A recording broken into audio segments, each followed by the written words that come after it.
Hello everyone, how are you tonight? Welcome back to Evolve All Day Cafe. So good to have you here with me. I wanted to do a quick stop in, say hello. It's a freezing cold night out there, 24 degrees, which I don't like at all. So it's a good night for a little bit of chat and something warm and cozy to drink. This is another Stash product. This is Christmas in Paris.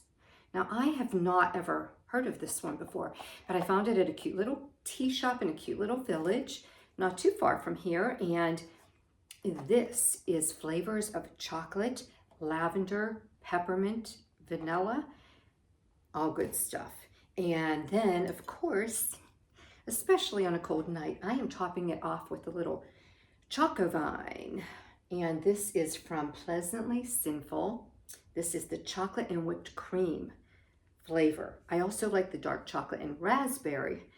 They're both wonderful. And they really add just a little tiny bit of chocolate, extra chocolate flavor to whatever you're drinking. And I always need a little extra chocolate if I can get it. So it's lovely.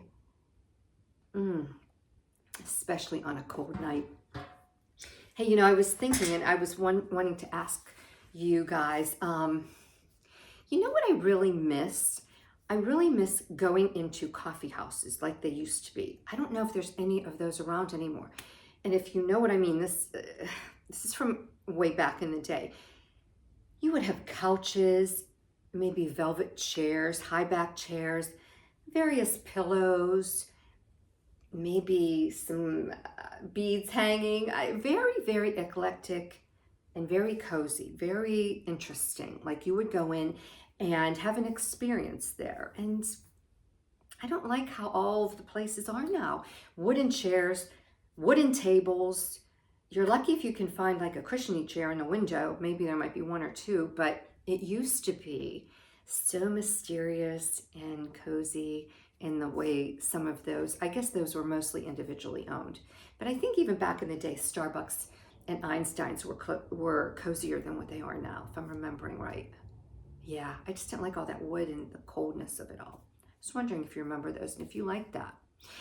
But anyway, so today I just wanted to share something that a good friend had shared with me in regard to nature rituals.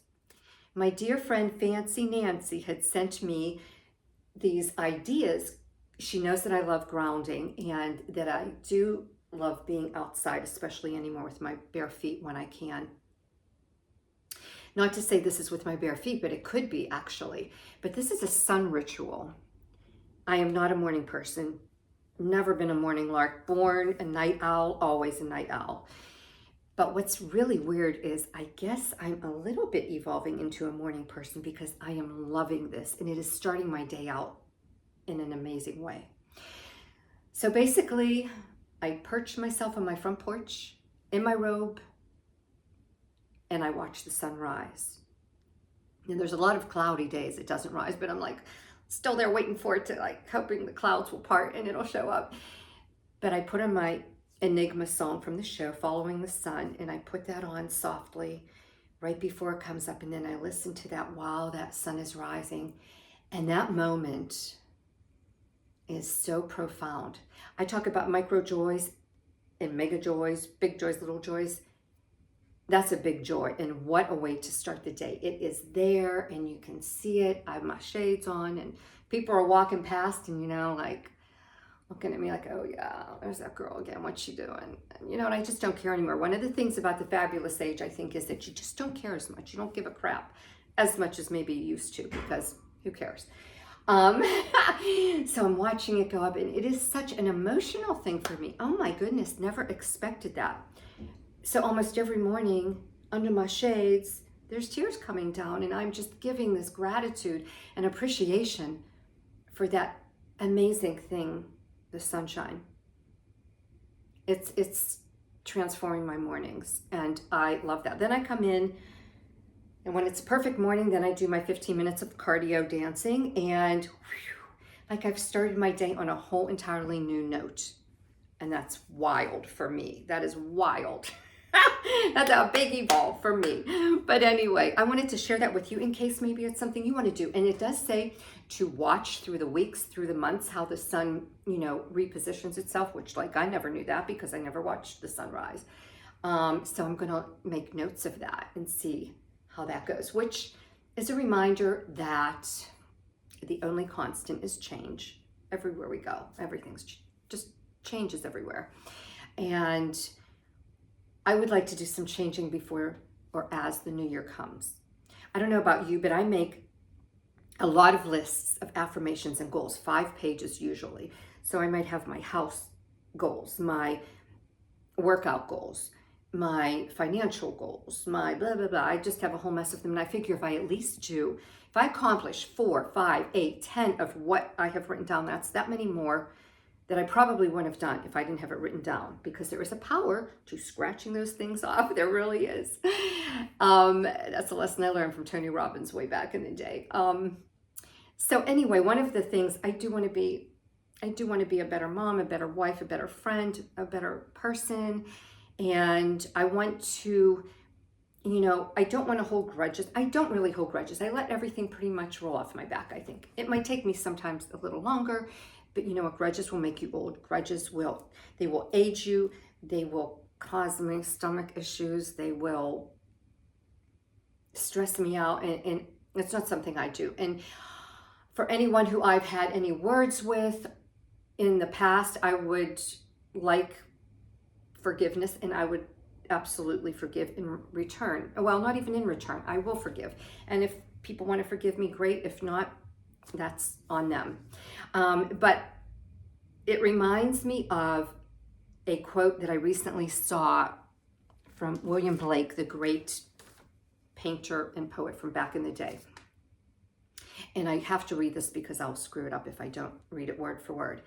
And it is so profound and so much how I feel about like being able to, deviate from an opinion. That's not a bad thing. People think they have an opinion and they have to hold it and they can't change it. And it's like, or they look weak or something. I don't even know. But this is a good quote, and it goes like this. A man who never alters his opinion is like standing water and breeds reptiles of the mind. I like that one, Bill. That's a good one. I don't want reptiles in my mind. I just want it to be nice and clear as best as it can be. And I really hope that the new year is a good one for all of us. It's a good time to clean the slate, start fresh, and, just maybe give ourselves a little space and a little more flow and relaxing and forgiveness and just, compassion and all that good stuff. I don't know. That's what I'm aiming for. But anyway, I just wanted to share those couple things with you. Maybe you could start your sun ritual. Try it for a week and see how that makes you feel. Or maybe you even do something like that. I've just never been one to appreciate the morning that much. And wow, I really do. I really do. It's crazy. So in the meantime, have something warm and cozy. Don't forget this Christmas in Paris. Try it. It's fabulous. And in the meantime, keep sending me all your wonderful ideas. I've got a whole entire list. I'm going to have a whole sharing show with everything everyone's sending me because there's so much good stuff and I love it. I love it. I love it. And don't forget to follow me on Instagram at thefabulousH13 and keep emailing me at evolvealldaycafe@aol.com. In the meantime, have a great cozy day, evening, whenever it is for you. Be fabulous. And join us again. Take care. Ciao.